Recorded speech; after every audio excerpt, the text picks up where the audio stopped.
এই সরকারের আমলে শিক্ষকদের অপমান লাঞ্ছনা হয়েছে। আমরা বলতে চাই, আপনার এই এনজিও মার্কার সরকার দিয়ে বাংলাদেশ চলতে পারে না বন্ধুরা আমার।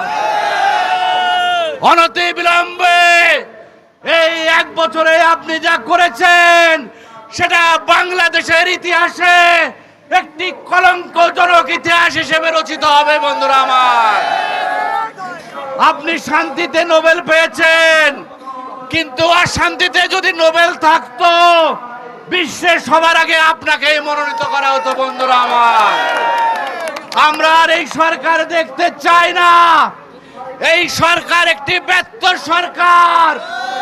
এই সরকার দেশে অরাজকতা সৃষ্টি করেছে। দেশের কোনো মানুষ আজকে ভালো নাই। আজকে পুলিশ থেকে শুরু করে সংখ্যালঘু সম্প্রদায় থেকে শুরু করে এদেশের ব্যবসা বাণিজ্য সবকিছু আজকে ধ্বংস হয়ে গেছে বন্ধুরা আমার। আজকে মুক্তিযুদ্ধকে কলঙ্কিত করা হয়েছে। মুক্তিযোদ্ধাদের গলায় জুতোর মালা পরানো হচ্ছে, যেটা অত্যন্ত নিন্দনীয়। আমরা আজকের এই সমাবেশ থেকে অনতি বিলম্বে চিন্ময় কৃষ্ণ দাসের মুক্তি দিতে হবে।